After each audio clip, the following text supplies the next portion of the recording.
श्री यतिराजाय विवेकानन्दसूरये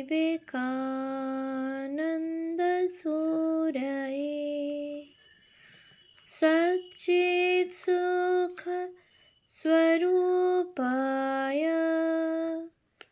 स्वामिने तापहारिणे।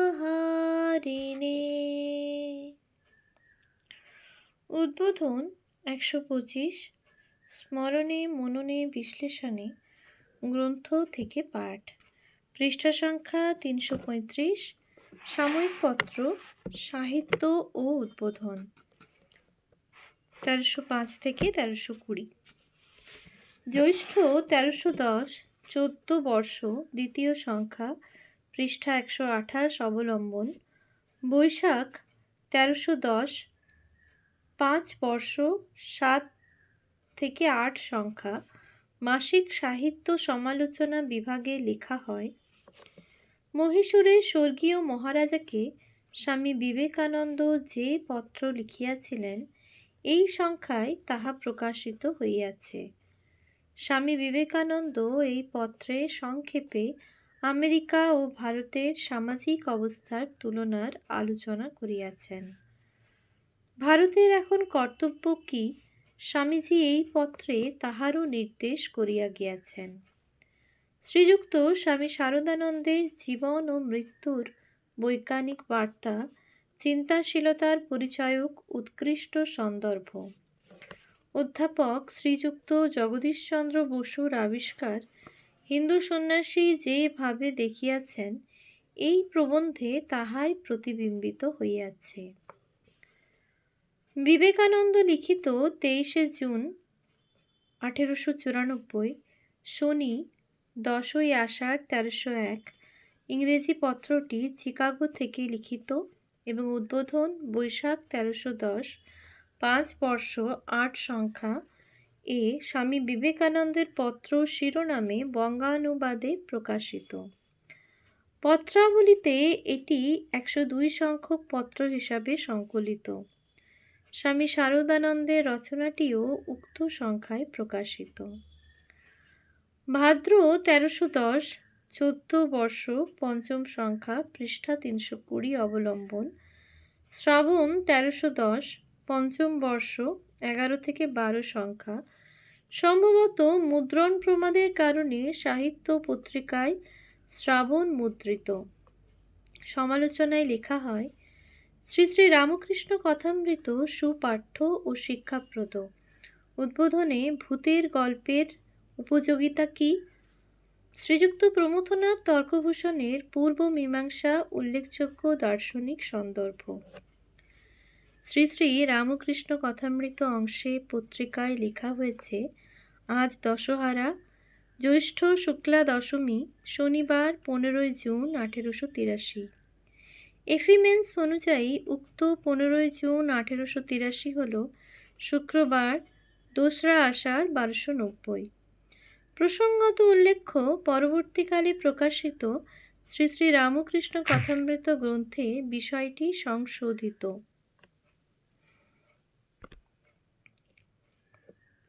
পঞ্চম বর্ষ, ১১ সংখ্যায় প্রকাশিত ভূতের গল্প শীর্ষক রচনাটি মাদ্রাজি গল্পের অনুবাদ। লেখকের নাম অনুল্লিখিত। অগ্রহায়ণ ১৩১০, ১৪ বর্ষ, ৮ম সংখ্যা, পৃষ্ঠা ৫১২ অবলম্বন। ১৩১০ কার্তিক, ৫ম বর্ষ, ১৭ থেকে ১৮ সংখ্যা। সাহিত্য পত্রিকায় লেখা হয়, শ্রীযুক্ত স্বামী পরমানন্দের স্বাধীনতা নামক প্রবন্ধটি চিন্তাশীলতার পরিচায়ক। শ্রীযুক্ত স্বামী প্রকাশানন্দের জ্বালামুখী যাত্রা মনোরম ভ্রমণ কাহিনী।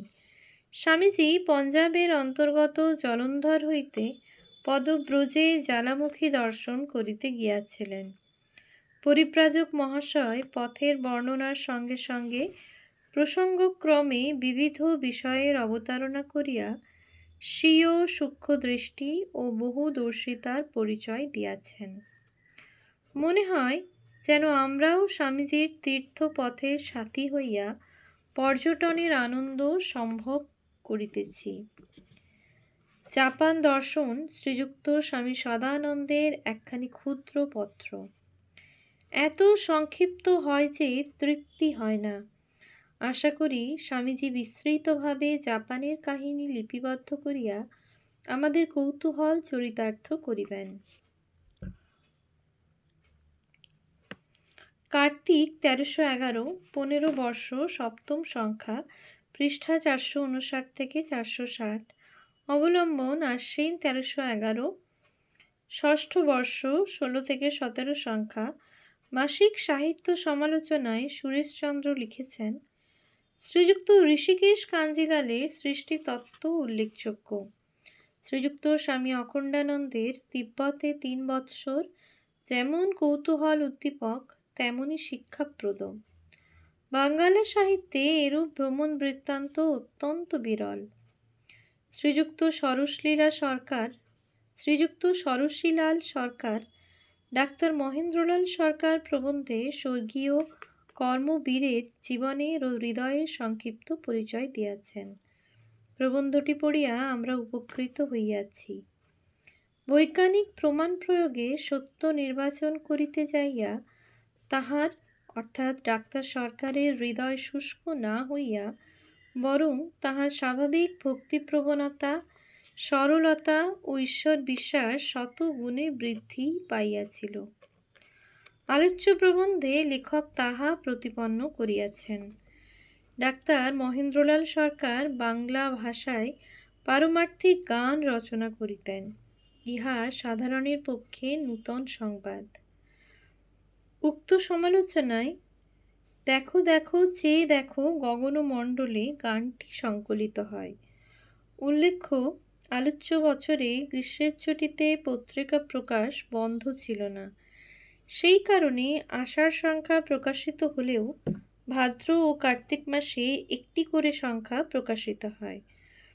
আষাঢ় 1312, 16 বর্ষ, 3 সংখ্যা, পৃষ্ঠ 191 অবলম্বন।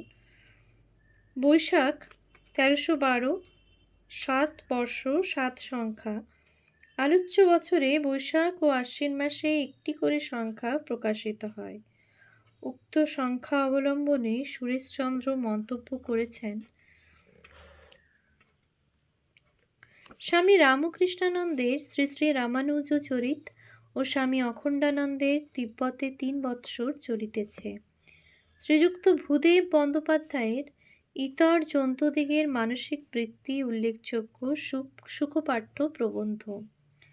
লেখকের ভাষায় এখনও জড়তা আছে। মনোবৃত্তি কি পর্যাপ্ত নয়? আবার মানসিক বৃত্তি কেন? শ্রীমর শ্রী শ্রী রামকৃষ্ণ কথামৃত নামক ধারাবাহিক প্রবন্ধগুলি হিত মনোহারি চ, তাহা বহুবার বলিয়াছি, আর না বলিলেও চলে। কার্তিক 1312, 16 বর্ষ, 7 সংখ্যা, পৃষ্ঠা 453। অবলম্বন আশ্বিন 1312, সপ্তম বর্ষ, 16 সংখ্যা। সাহিত্য পত্রিকার সমালোচনায় লেখা হয়, শ্রীযুক্ত গুরুদাস বর্মণের শ্রী শ্রী রামকৃষ্ণ চরিত ভক্তগণের প্রীতিপ্রদ হইবে। শ্রীযুক্ত শশীভূষণ ঘোষের বঙ্গে অকাল মৃত্যু ও প্রতিকারের উপায় প্রবন্ধটি এখনও সম্পূর্ণ হয় নাই। যিনি পড়িবেন তিনি উপকৃত হইবেন, সেই বিষয়ে সন্দেহ নাই। শ্রীযুক্ত স্বামী অখণ্ডানন্দের তিব্বতে 3 বৎসর পূর্ববৎ রমণীয় হইতেছে। স্বর্গীয় লক্ষ্মীনারায়ণ দত্তের আগমনী উল্লেখযোগ্য। আগমনী যে যুগের গান, সে যুগ কাল সাগরে বিলীন হইয়াছে। দত্ত মহাশয়ের গানে সেকালের হিন্দু মনের ছবি মুদ্রিত রহিল। এ কালের সহিত তাহার কত প্রভেদ! শশীভূষণ ঘোষের বঙ্গে অকাল মৃত্যু ও প্রতিকারের উপায় শীর্ষক রচনার প্রথম কিস্তি বঙ্গে অকাল মৃত্যু শিরোনামে প্রকাশিত হয় আশ্বিন 1311, 6 বর্ষ, 17 সংখ্যায়। আলোচ্য সংখ্যার রচনাটি দ্বিতীয় কিস্তি এবং একই শিরোনামে তৃতীয় কিস্তি প্রকাশিত হয় ভাদ্র 1314, নবম বর্ষ ১৪ সংখ্যা। তৃতীয় কিস্তির শেষে ক্রমশ উল্লিখিত হওয়া সত্ত্বেও উক্তি শিরোনামে আর কোনো রচনা প্রকাশিত হয়নি।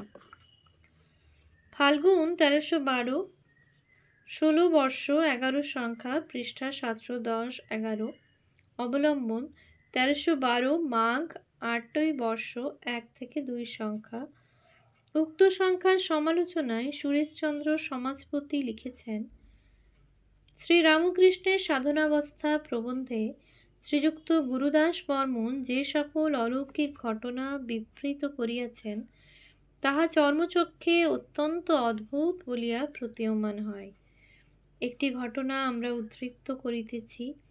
রামকৃষ্ণদেব এই সময় নিয়ম মতো মা কালীর পূজা করিতেন এবং পূজান্তে অনেকক্ষণ ধরিয়া শ্যামা বিষয়ক গান গাহিতেন, আর আনন্দাশ্রুতে বক্ষস্থল ভাসিয়া যাইত। একদিন তিনি শ্যামার সম্মুখে উপবিষ্ট হইয়া নিবিষ্ট চিত্তে ঐরূপ গান করিতেছেন, এমন সময় রানী রাসমণি তথায় আগমন পূর্বক তাহার পার্শ্বে বসিয়া গান শুনিতে লাগিলেন। কিছুক্ষণ পরে রামকৃষ্ণদেব হঠাৎ গান বন্ধ করিয়া রানীর পৃষ্ঠদেশে এক দৃঢ় চপেটাঘাত করিয়া কহিলেন, এখানেও মোকদ্দমা? রানীর মন প্রকৃতই ভগবৎ বিষয়ে নিবিষ্ট ছিল না। তিনি একটি মোকদ্দমার কথাই চিন্তা করিতেছিলেন। রামকৃষ্ণ মনোভাব জানিতে পারেন। ইহা দেখিয়া রানী অবাক হইলেন। রামকৃষ্ণ আমার প্রাণের ভিতর পর্যন্ত দেখিতে পাইতেছেন, নতুবা আমি মোকদ্দমা ভাবিতেছিলাম কেমন করিয়া জানিতে পারিলেন? ইনি সাধারণ লোক নহেন। এই প্রকার চিন্তা করিয়া রামকৃষ্ণদেবের প্রতি তাহার প্রগাঢ় শ্রদ্ধা জন্মিল। স্বামীজির জনৈক সেবক বর্তমান সমস্যার যে আলোচনা করিতেছিলেন, বর্তমান সংখ্যার ৪র্থ প্রস্তাবে তাহা সমাপ্ত হইয়াছে। আমরা সর্বসাধারণকে, বিশেষত স্বদেশী আন্দোলনে সংশ্লিষ্ট স্বদেশ হিতৈষীদিগকে এই প্রবন্ধের আদ্যোপান্ত অবহিতভাবে পাঠ করিতে বলি। সেবক প্রস্তাব করিয়াছেন, একদল স্বদেশ হিতব্রত ত্যাগী সম্প্রদায় গঠিত হোক। অসাম্প্রদায়িক ধর্মভিত্তিতে এই সম্প্রদায়ের প্রতিষ্ঠা হওয়া উচিত। ইহার মূল মন্ত্র আত্মানো মোক্ষার্থং জগদ্ধিতায় চ। ব্রহ্মচর্য ও ত্যাগ ইহার ভিত্তি। সদলকে দৃঢ় করা ও তাহার বিস্তার প্রথম কার্য। সাধারণের জন্য কার্য প্রথম হইতেই কিছু কিছু আরম্ভ হইতে পারে। দলে অধিক সংখ্যক লোক হইলে ইহার বিভিন্ন বিভাগের কার্য বিভিন্ন রূপে আরম্ভ হইতে পারে। ইহার কতকগুলি কার্যের মোটামুটি উল্লেখ করা যাইতেছে। পাশ্চাত্য দেশে ভারতীয় ধর্মপ্রচার, ২. ভারতে ধর্মপ্রচার, ৩. তৎসঙ্গে বিদ্যাপ্রচার, ৪. শিল্পবিজ্ঞান শিক্ষার্থ পাশ্চাত্য দেশে ছাত্র প্রেরণ, ৫. তাহারা শিক্ষিত হইয়া আসিলে তাদের বিদ্যা কাজে লাগাইবার জন্য বিদ্যালয় ও কারখানাসমূহ স্থাপন, ৬. এই সকল কার্যের জন্য অর্থ সংগ্রহ। সেবক বলিতেছেন, বাঙালিরা ৩টি গুরুতর কার্যে হাত দিয়াছেন। ১. প্রথম ফেডারেশন হল, ২. জাতীয় ভাণ্ডার প্রতিষ্ঠা, ৩. জাতীয় বিশ্ববিদ্যালয় স্থাপন। আমরা যে দল গঠনের প্রস্তাব করিয়াছি তাহার প্রধান কার্যক্ষেত্র এই ফেডারেশন হলে হইতে পারে। জাতীয় ভাণ্ডারের অর্থ ইহাদের ভরণ পোষণে অনায়াসে ব্যয়িত হইতে পারে, কারণ ইহারা জাতীয় উন্নতির জন্য সমুদয় ব্যক্তিগত উন্নতির চেষ্টা শূন্য। জাতীয় বিশ্ববিদ্যালয়ের যে মন্তব্য পাঠ করিলাম, তাহাতে ধর্মশিক্ষার কোনো স্থান না দেখিয়া আমরা হতবুদ্ধি হইয়াছি। আমাদের জাতীয় যাহা কিছু, ধর্মই তাহার মূল ভিত্তি। যেখানে তাহার স্থান নাই, সে বিদ্যালয় কার্যে পরিণত কত দূর হইবে, এ বিষয়ে আমাদের ঘোরতর সন্দেহ আছে বলা বাহুল্য। এ সন্দেহ সেবকের ন্যায় আরও অনেকের মনে উদিত হইয়াছে। কিন্তু যে দেশে মতান্তর শব্দের প্রতি শব্দ মনান্তর এবং যোগ্যতার নিদর্শন ঐশ্বর্য, সে দেশের সেবকের নিবেদন কর্তাদের কানে উঠিবে এমন আশা করিতে পারি না। সেবক যে প্রস্তাব করিয়াছেন, অনেক অনুষ্ঠানে তাহার সূত্রপাত হইয়াছে। এই সকল অনুষ্ঠান একত্রে গ্রথিত ও আত্মান মোক্ষার্থং জগৎহিতায় চ পরিচালিত হইলেই মঙ্গলের আশা করা যায়। কাল সাগরে বাক্য বুদ্বুদের কোনো মূল্য নাই।